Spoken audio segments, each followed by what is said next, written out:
ಎಲ್ಲರಿಗೂ ನಮಸ್ಕಾರ. ಥಟ್ ಅಂತ ಹೇಳಿ ಕ್ವಿಜ್ ಕಾರ್ಯಕ್ರಮಕ್ಕೆ ತಮಗೆಲ್ಲ ಸ್ವಾಗತ. ತಾವೆಲ್ಲ ನೋಡ್ತಾ ಇದ್ದೀರಾ, ಪ್ರತಿ ಶುಕ್ರವಾರ ಕನ್ನಡ ನಾಡು ನುಡಿಗೆ ಸಂಬಂಧಪಟ್ಟ ಹಾಗೆ ಒಂದು ವಿಶೇಷ ಕ್ವಿಜ್ ಕಾರ್ಯಕ್ರಮವನ್ನು ನಾವು ಪ್ರಸಾರ ಮಾಡ್ತಾ ಇದ್ದೇವೆ.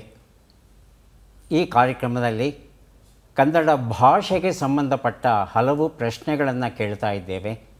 ಸಾಹಿತ್ಯಕ್ಕೆ ಸಂಬಂಧಪಟ್ಟ, ಕವಿಗಳಿಗೆ ಸಂಬಂಧಪಟ್ಟ, ಹಾಗೆಯೇ ನಮ್ಮ ಕವಿಗಳು ರಚಿಸಿರುವ ಭಾವಗೀತೆಗಳಿಗೆ ಸಂಗೀತವನ್ನು ಸಂಯೋಜಿಸಿ ಹಾಡುವ ಗಾಯಕರು ಯಾರಿದ್ದಾರೆ ಅವರಿಗೆ ಸಂಬಂಧಪಟ್ಟಂಥ ಪ್ರಶ್ನೆಗಳು, ಕನ್ನಡ ಭಾಷೆಯ ವ್ಯಾಕರಣಕ್ಕೆ ಸಂಬಂಧ ಪ್ರಶ್ನೆಗಳು, ಪದಬಂಧಕ್ಕೆ ಸಂಬಂಧ ಪ್ರಶ್ನೆಗಳು, ಇವೆಲ್ಲವನ್ನು ತಾವು ನೋಡ್ತಾ ಇದ್ದೀರಿ.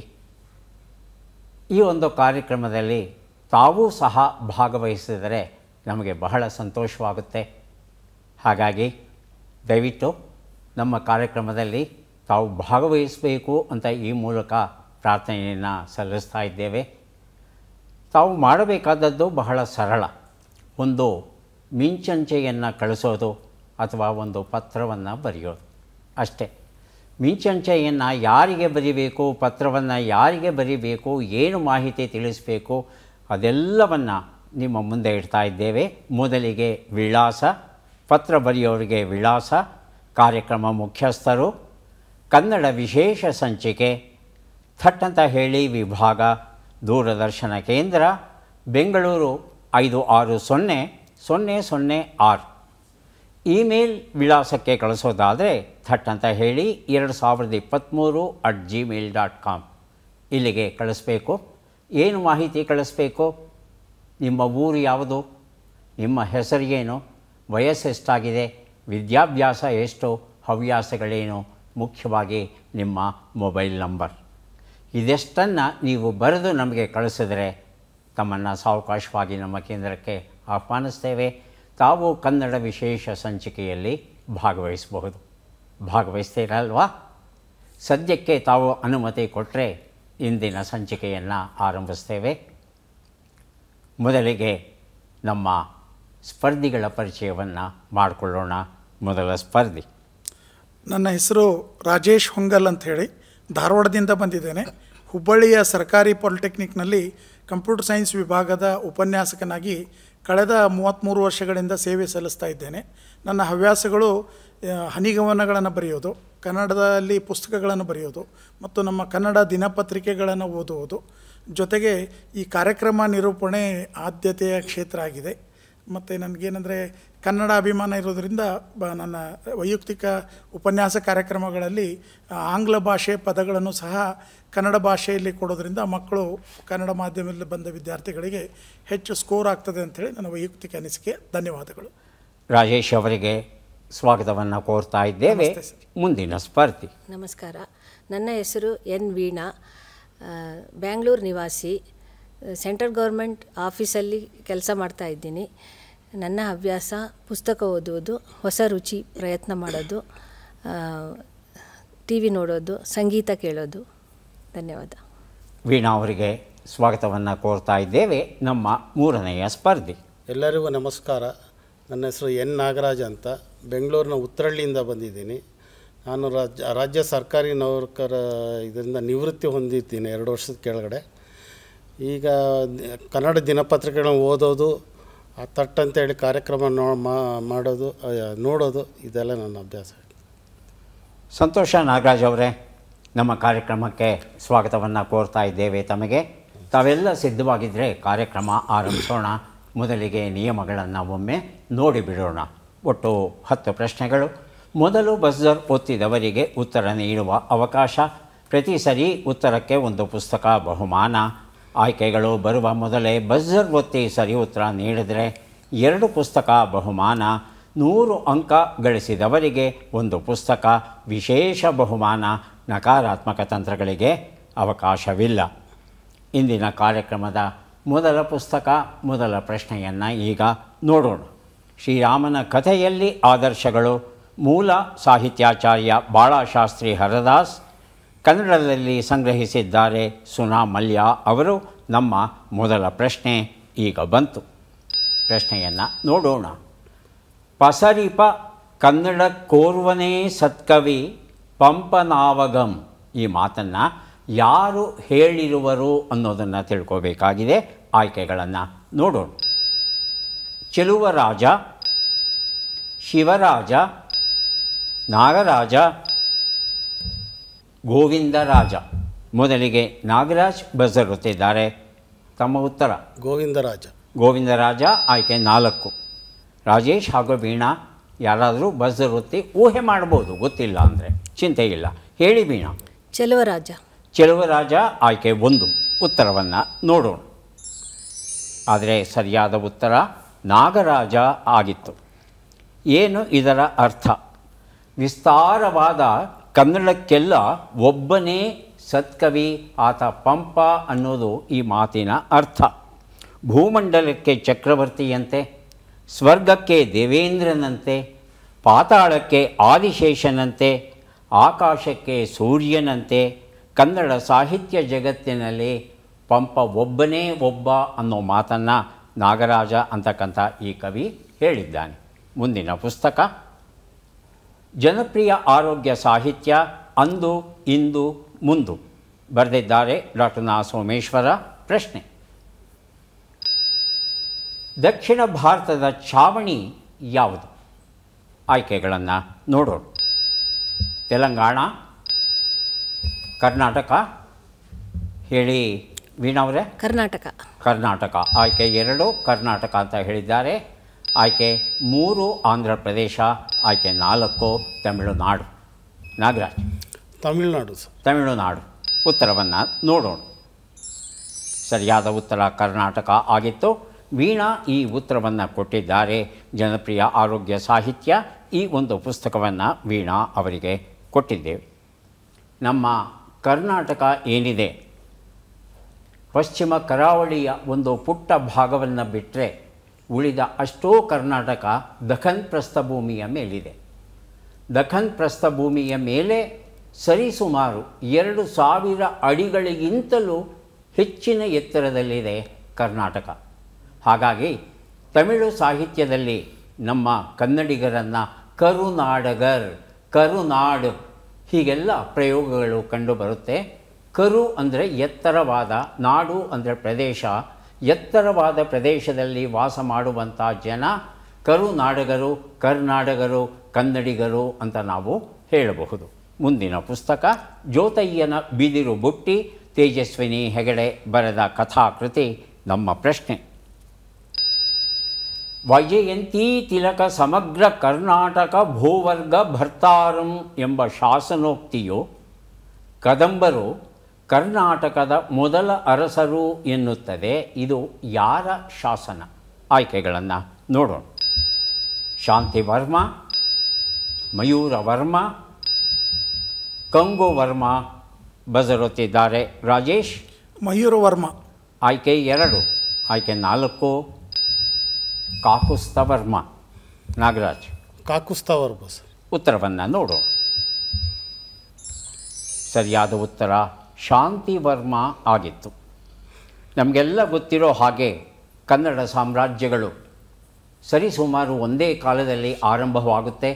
ಉತ್ತರದಲ್ಲಿ ಕದಂಬ ಸಾಮ್ರಾಜ್ಯ ಆರಂಭವಾದರೆ ದಕ್ಷಿಣದಲ್ಲಿ ಗಂಗ ಸಾಮ್ರಾಜ್ಯ ಆರಂಭವಾಗುತ್ತೆ.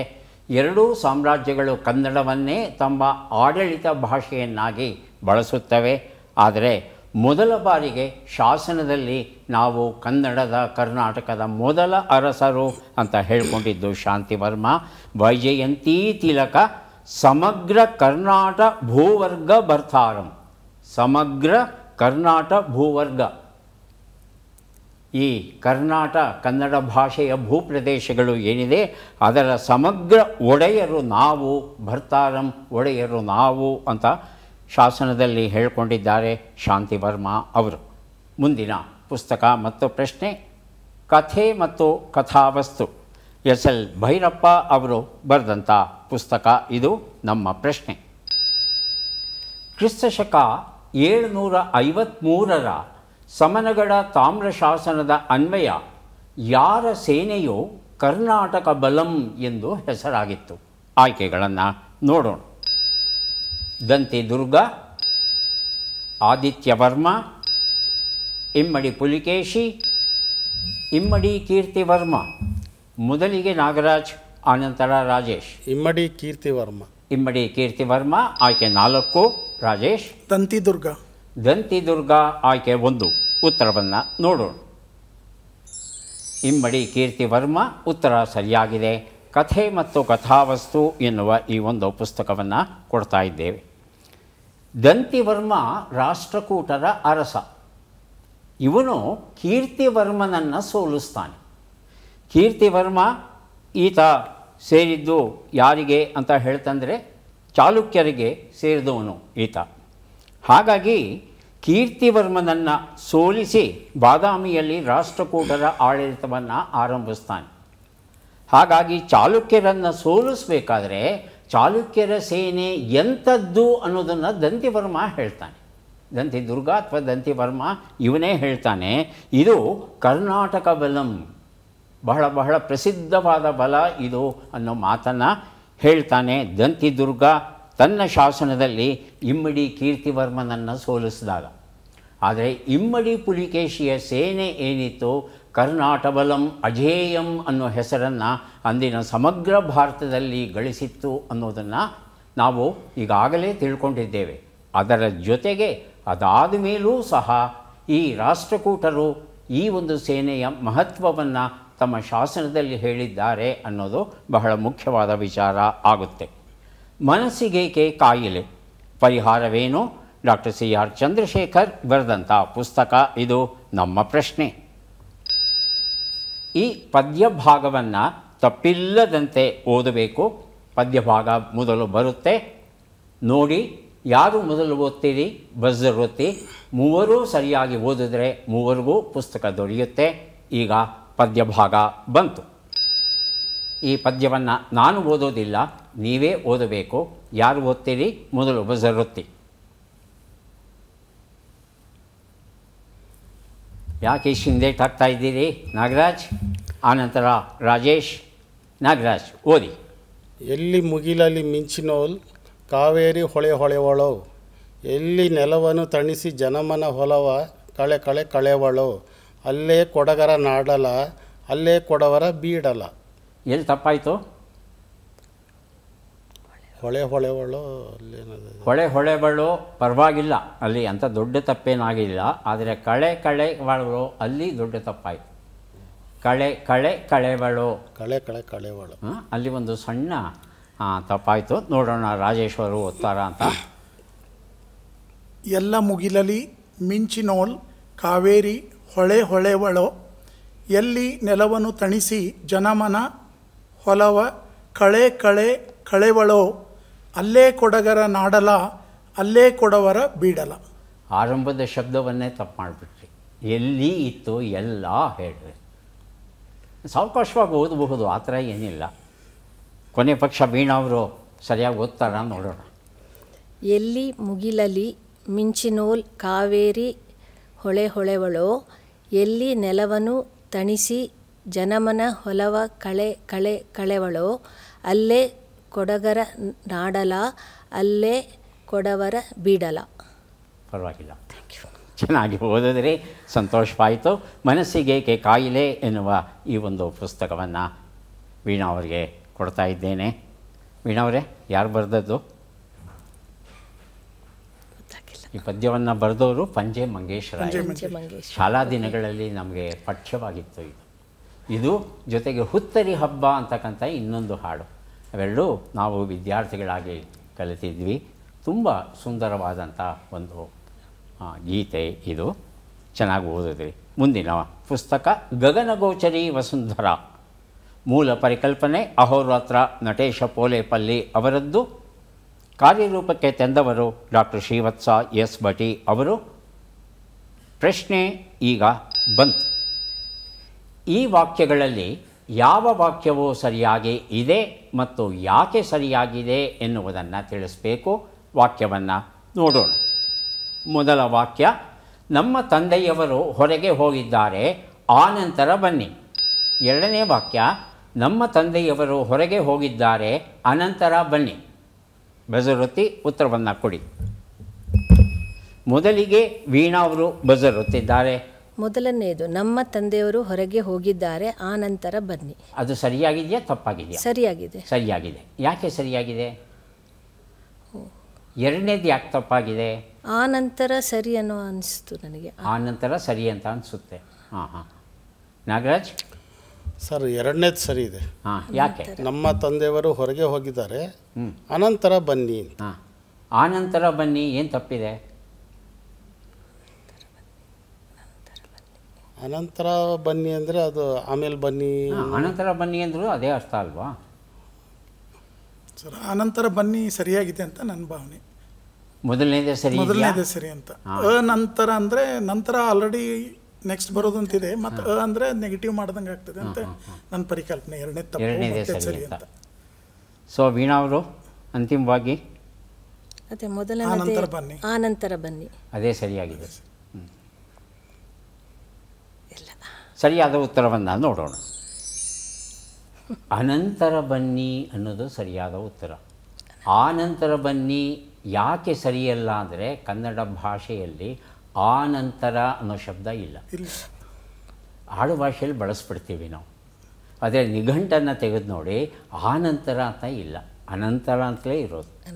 ಹಾಗಾಗಿ ಭಾಷೆಯನ್ನು ಬಳಸಬೇಕಾದ್ರೆ ಸ್ವಲ್ಪ ಎಚ್ಚರಿಕೆಯಿಂದ ಇರಬೇಕಾಗುತ್ತೆ. ಸರಿಯಾದ ರೂಪ ಯಾವುದು ಅನ್ನೋದನ್ನು ತಿಳ್ಕೋಬೇಕಾಗುತ್ತೆ. ಮುಖ್ಯವಾಗಿ ಮಕ್ಕಳಿಗೆ ಅವರು ತಪ್ಪು ಮಾಡಿದಾಗ ನಾವು ತಿದ್ದಲಿಲ್ಲ ಅಂದರೆ ಇನ್ಯಾರೂ ತಿದ್ದೋಲ್ಲ. ನಮ್ಮನ್ನು ನಮ್ಮ ಹಿರಿಯರು ತಿದ್ದಲಿಲ್ಲ, ಹಾಗಾಗಿ ತಪ್ಪು ಮಾಡ್ಕೊಂಡು ನಾವು ಬಂದುಬಿಟ್ಟಿದ್ದೇವೆ. ಆ ತಪ್ಪನ್ನು ನಾವು ಮಾಡಬಾರ್ದಲ್ವ? ಹಾಗಾಗಿ ಮಕ್ಕಳಿಗೆ ಅವರು ಮಾತನಾಡುವಾಗ ಏನಾದರೂ ಸಣ್ಣ ಪುಟ್ಟ ತಪ್ಪುಗಳಾದರೆ ಅದನ್ನು ಒಳ್ಳೆಯ ಮಾತಲ್ಲಿ ತಿದ್ದಿದ್ರೆ ತುಂಬ ಚೆನ್ನಾಗಿರುತ್ತೆ. ಮುಂದಿನ ಪುಸ್ತಕ ಮತ್ತು ಪ್ರಶ್ನೆ, ಆಚಾರ್ಯ ರಾಮಾನುಜರು ಬೋರಾಪುರದ ಜೈರಾಮ್ ಬರೆದಿರುವಂಥ ಪುಸ್ತಕ. ನಮ್ಮ ಪ್ರಶ್ನೆ, ಈ ನಟ ನಿರ್ದೇಶಕರನ್ನು ಗುರುತಿಸಿ. ಚಿತ್ರವನ್ನು ನೋಡೋಣ.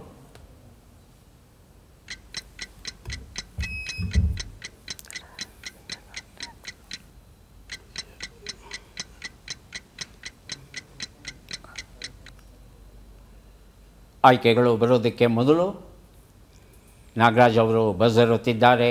ಉತ್ತರವನ್ನು ಕೇಳೋಣ. G V Iyer. G V Iyer. ಆಯ್ಕೆಗಳನ್ನು ನೋಡೋಣ. K S L Ravi, G V Iyer, T Narasimharaju, B V Karanth. ಇನ್ಯಾರಾದರೂ ಉತ್ತರ ಕೊಡ್ತೀರಾ? ಹೇಳಿ Veena. B V Karanth. B V Karanth. ಉತ್ತರವನ್ನು ನೋಡೋಣ.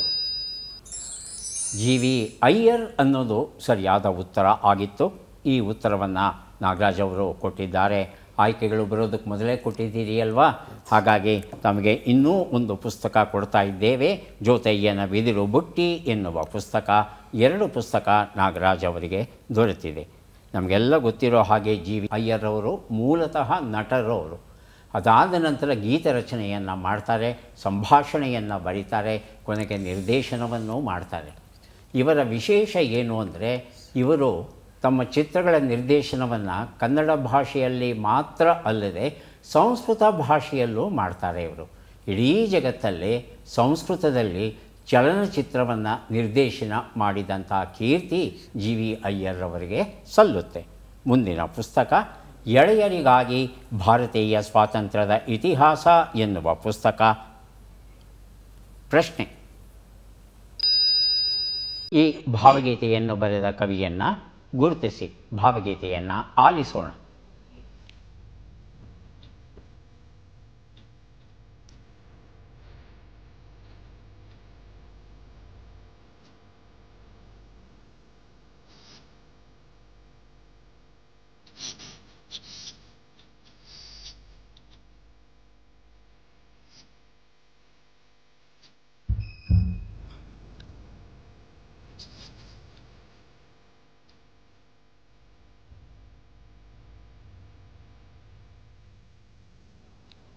ಆಯ್ಕೆಗಳು ಬರೋದಕ್ಕೆ ಮೊದಲು ನಾಗರಾಜ್ ಅವರು ಬಜರ್ ಒತ್ತಿದ್ದಾರೆ. ಉತ್ತರ K S Narasimhaswamy. K S Narasimhaswamy ಅಂತ ಹೇಳ್ತಾ ಇದ್ದಾರೆ. ವೀಣಾ ಮತ್ತು ರಾಜೇಶ್ ಆಯ್ಕೆಗಳು ಕೊಡಲ. ಆಯ್ಕೆಗಳನ್ನು ನೋಡೋಣ. ದ.ರಾ. ಬೇಂದ್ರೆ, ಪಂಜೆ ಮಂಗೇಶರಾಯರು, K S Narasimhaswamy, H S Venkatesh Murthy. ಹೇಳಿ ರಾಜೇಶ್. ಎಚ್ ಎಸ್ ವೆಂಕಟೇಶ್ ಮೂರ್ತಿ ಅಂತ. ಉತ್ತರವನ್ನು ನೋಡೋಣ. ಕೆ ಎಸ್ ನರಸಿಂಹಸ್ವಾಮಿ ಉತ್ತರ ಸರಿಯಾಗಿದೆ. ನಾಗರಾಜ್ ಅವರು ಈ ಉತ್ತರವನ್ನು ಕೊಟ್ಟಿದ್ದಾರೆ. ಆಯ್ಕೆಗಳು ಬರೋದಕ್ಕೆ ಮೊದಲೇನೆ. ಹಾಗಾಗಿ ಭಾರತೀಯ ಸ್ವಾತಂತ್ರ್ಯದ ಇತಿಹಾಸ ಎನ್ನುವ ಈ ಕೃತಿಯ ಜೊತೆ ಇನ್ನೂ ಒಂದು ಕೃತಿ ಶ್ರೀರಾಮನ ಕಥೆಯಲ್ಲಿ ಆದರ್ಶಗಳು ಎನ್ನುವ ಪುಸ್ತಕ, 2 ಪುಸ್ತಕವನ್ನು ನಾಗರಾಜ್ ಅವರಿಗೆ ಕೊಟ್ಟಿದ್ದೇವೆ. ಈಗ 3 ಪುಸ್ತಕಗಳನ್ನು ಕೊಡುವಂಥ ಸಮಯ ಬಂತು. ಪದಬಂಧ ಸುಳುಹುಗಳನ್ನು ಈಗ ನೋಡೋಣ. ಸುಳುಹುಗಳು: ಕೊಳೆ ಕಿಟ್ಟ ತುಂಬಿದ ಕನಿಷ್ಠ ನಾಣ್ಯ. ಕರ್ನಾಟಕದ ಒಂದು ರಾಜವಂಶ, ವಿಕಾರವಾಗಿರುವ ಸಂವತ್ಸರ.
ಒಂದು ನಿಮಿಷದ ಕಾಲಾವಕಾಶ ಮುಕ್ತಾಯ ಆಯಿತು.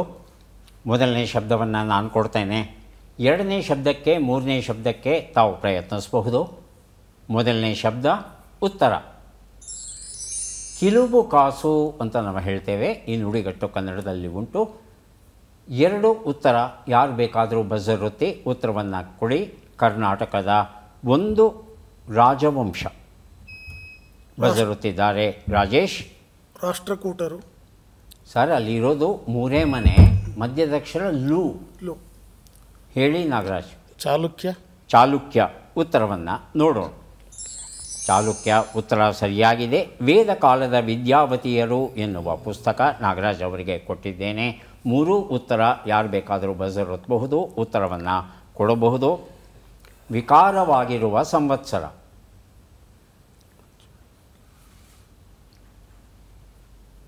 ಅರವತ್ತು ಸಂವತ್ಸರಗಳು ಉಂಟು ನಮ್ಮಲ್ಲಿ. ಅವುಗಳಲ್ಲಿ ಯಾವ ಸಂವತ್ಸರ ವಿಕಾರವಾಗಿದೆ ಅಂತ ತಿಳ್ಕೋಬೇಕಾಗಿದೆ. 3 ಉತ್ತರ. ವಿಕಾರಿ ಆಗಿತ್ತು. ವರ್ಷದ ಹೆಸರು ವಿಕಾರಿ ಆಗಿತ್ತು. 2 ಪುಸ್ತಕ ನನ್ನಲ್ಲಿ ಉಳಿಬೇಕಾಗಿ ಬಂತು. ಈಗ ಬಂದಿದ್ದೇವೆ ಕಾರ್ಯಕ್ರಮದ ಚಟ್ಪಟ್ ಚಿನ್ಕುರಳಿ. ಮೊದಲ ಅವಕಾಶ ರಾಜೇಶ್ ಅವರಿಗೆ ದೊರೆಯುತ್ತಾ ಇದೆ. ಸಿದ್ಧವಾಗಿದ್ದರೆ ಪ್ರಶ್ನೆಗಳನ್ನು ಆರಂಭಿಸ್ತೇವೆ. ಮೊದಲ ಪ್ರಶ್ನೆ: ಅಗುಳು ಗಂಜಿ ಬೇರೆಯಾಗೋ ಎಂಬ ನುಡಿಗಟ್ಟಿನ ಅರ್ಥವೇನು? ಸುಖ ಪ್ರಸವವಾಗೋ ಅನ್ನವನ್ನು ಬಸಿ. ಅನ್ನವನ್ನು ಬಸಿ. ಮುಂದಿನ ಪ್ರಶ್ನೆ: ಅಂತರ್ವಾಣಿ ಎನ್ನುವ ಶಬ್ದದ ಪರ್ಯಾಯ ಪದ ಯಾವುದು? ಮನಸ್ಸಾಕ್ಷಿ, ದೈವಸಾಕ್ಷಿ. ಮನಸ್ಸಾಕ್ಷಿ. ಮುಂದಿನ ಪ್ರಶ್ನೆ: ಲಂಗದ ಮೇಲೆ ಧರಿಸುವ ಮೇಲು ಹೊದಿಕೆ ಎಂಬರ್ಥದ ಶಬ್ದವು ಯಾವುದು? ದಾವಣಿ, ದಾವತಿ. ದಾವಣಿ. ಮುಂದಿನ ಪ್ರಶ್ನೆ: ಈ ಗಾಥೆಯನ್ನು ಪೂರ್ಣಗೊಳಿಸಿ. ತಲೆ ಗಟ್ಟಿ ಇದೆ ಎಂದು ಬೆಟ್ಟಕ್ಕೆ ಜಜ್ಜಿಕೊಳ್ಳಬೇಡ ಅಂತ. ಬೆಟ್ಟಕ್ಕೆ ಜಜ್ಜಿಕೊಳ್ಳಬೇಡ ಅಂತ. ತಲೆಗಟ್ಟಿದೆ ಎಂದು ಬೆಟ್ಟಕ್ಕೆ ಹಾಯಬೇಡ ಅಂತ. ಮುಂದಿನ ಪ್ರಶ್ನೆ: ಈ ಒಗಟನ್ನು ಬಿಡಿಸಿ. ಇದನ್ನು ಮಾಡಿದವನಿಗೆ ಬೇಡವಾಗಿದೆ, ಕೊಂಡವನಿಗೆ ಅನಗತ್ಯವಾಗಿದೆ, ಬಳಸುವವನಿಗೆ ತಿಳಿಯದಾಗಿದೆ. ಏನಿದು? ಉತ್ತರವನ್ನು ನೋಡ್ತಾ ಹೋಗೋಣ. 1 ಉತ್ತರ. ಅಗಳು ಗಂಜಿ ಬೇರೆಯಾಗು ಅಂದರೆ ಸುಖ ಪ್ರಸವವಾಗು. ತಾಯಿ ಮತ್ತು ಮಗು ಆರೋಗ್ಯವಾಗಿ ಇದ್ದರೆ ಈ ಒಂದು ನುಡಿಗಟ್ಟನ್ನು ಬಳಸ್ತಾರೆ. ಎರಡನೇ ಪ್ರಶ್ನೆಗೆ ಉತ್ತರ ಮನಸ್ಸಾಕ್ಷಿ, ಸರಿಯಾದ ಉತ್ತರ ಕೊಟ್ಟಿದ್ದೀರಾ. ಮೂರನೇ ಪ್ರಶ್ನೆಗೆ ಉತ್ತರ ದಾವಣಿ, ಸರಿಯಾದ ಉತ್ತರ ಕೊಟ್ಟಿದ್ದೀರಾ.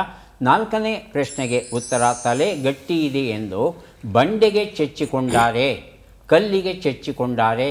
ನೀವು ಬೆಟ್ಟ ಅಂತ ಹೇಳಿದ್ರಿ, ಬೆಟ್ಟವು ಸಾಮಾನ್ಯವಾಗಿ ಕಲ್ಲಿಂದ ಆಗಿರುತ್ತೆ.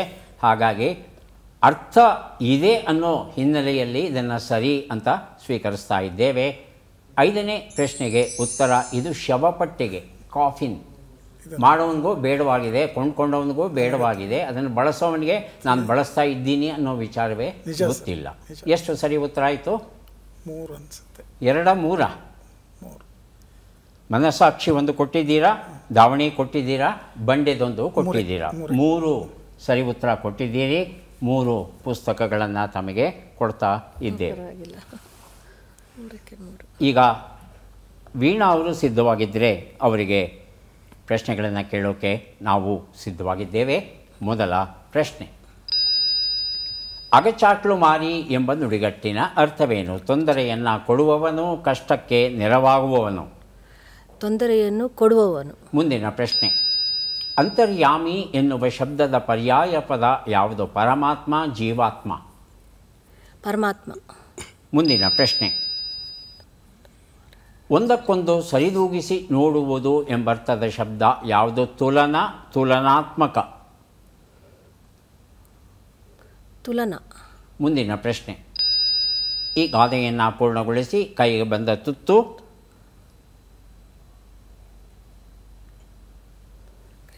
ಮುಂದಿನ ಪ್ರಶ್ನೆ, ಈ ಒಗಟನ್ನು ಬಿಡಿಸಿ.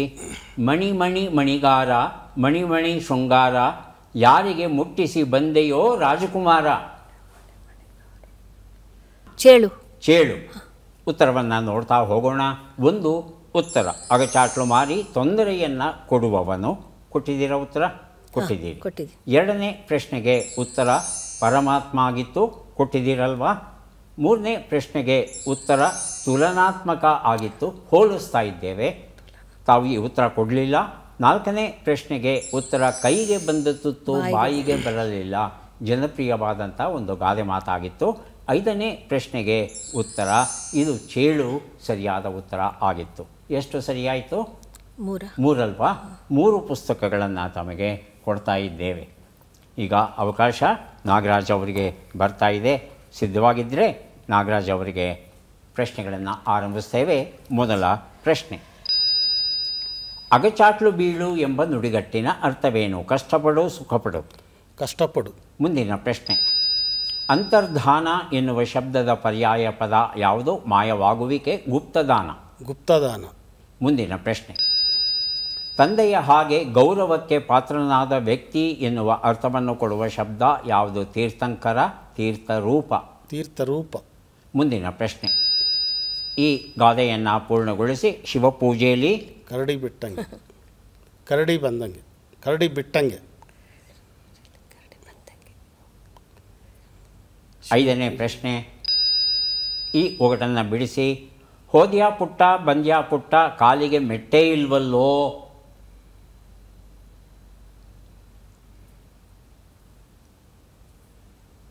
ಉತ್ತರವನ್ನು ನೋಡ್ತಾ ಹೋಗೋಣ. ಒಂದು ಉತ್ತರ ಅಗಚಾಟ್ಲು ಬೀಳು, ಕಷ್ಟಪಡು. ಉತ್ತರ ಕೊಟ್ಟಿದ್ದೀರಿ. ಎರಡನೇ ಪ್ರಶ್ನೆಗೆ ಉತ್ತರ ಇದು ಮಾಯವಾಗುವಿಕೆ, ತಾವು ಗುಪ್ತದಾನ ಅಂತ ಹೇಳಿದ್ರಿ. ಮೂರನೇ ಪ್ರಶ್ನೆಗೆ ಉತ್ತರ ಇದು ತೀರ್ಥರೂಪ, ಸರಿಯಾದ ಉತ್ತರ ಕೊಟ್ಟಿದ್ದೀರಿ. ನಾಲ್ಕನೇ ಪ್ರಶ್ನೆಗೆ ಉತ್ತರ ಶಿವಪೂಜೆಯಲ್ಲಿ ಕರಡಿಗೆ ಬಿಟ್ಟಂತೆ, ಕರಡಿ ಬಿಟ್ಟಂಗೆ ಅಲ್ಲ. ಕರಡಿನ ಎಲ್ಲಿಂದ ಹಿಡ್ಕೊಂಬಂದುಬಿಡ್ತೀರಿ? ಕರಡಿಗೆ ಅಂದರೆ ಶಿವಲಿಂಗ ಇರುವಂಥ ಒಂದು ಕವಚ ಅಥವಾ ಒಂದು ಪಾತ್ರೆ ಏನಿರುತ್ತೆ ಅದಕ್ಕೆ ಕರಡಿಗೆ ಅಂತ ಹೇಳ್ತಾರೆ. ಕರಡಿಗೆಯಲ್ಲಿ ಲಿಂಗ ಇರುತ್ತೆ ಸಾಮಾನ್ಯವಾಗಿ. ಅಂಗೈಯಲ್ಲಿಟ್ಟು ಪೂಜೆ ಮಾಡಿದ್ಮೇಲೆ ಮತ್ತೆ ಕರಡಿಗೆಗೆ ನಾವು ವರ್ಗಾಯಿಸಬೇಕು. ಅದು ಸರಿಯಾದ ರೂಪ ಆಗಿತ್ತು. ಐದನೇ ಪ್ರಶ್ನೆಗೆ ಉತ್ತರ ಇದು ದೋಣಿಯ ವರ್ಣನೆ ಆಗಿತ್ತು. ಮೆಟ್ಟೆ ಇಲ್ವಲ್ಲೋ, ದೋಣಿಗೆ ಮೆಟ್ಟಿರೋದಿಲ್ಲ, ಆದರೆ ಹೋಗುತ್ತೆ ಬರುತ್ತೆ ಆ ಅರ್ಥದಲ್ಲಿ ಉಪಯೋಗಿಸಿದ್ದಾರೆ. ಹಾಗಾಗಿ 2 ಪ್ರಶ್ನೆಗೆ ತಾವು ಸರಿಯಾದ ಉತ್ತರವನ್ನು ಕೊಟ್ಟಿದ್ದೀರಿ. 2 ಪುಸ್ತಕಗಳನ್ನು ತಮಗೆ ಕೊಡ್ತಾ ಇದ್ದೇವೆ.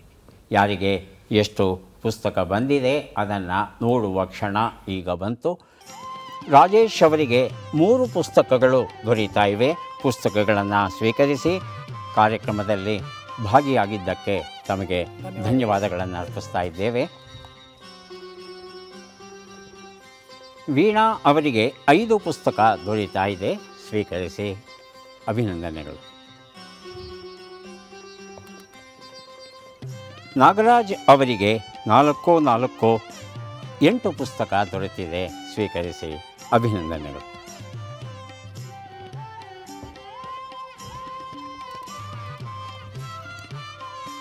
ತಮ್ಮ ಪತ್ರವನ್ನು ಇಲ್ಲ ಮಿಂಚಂಚೆಯನ್ನು ನಾವು ಎದುರು ನೋಡ್ತಾ ಇರ್ತೀವಿ. ಮತ್ತೆ ಭೇಟಿಯಾಗೋಣ. ನಮಸ್ಕಾರ.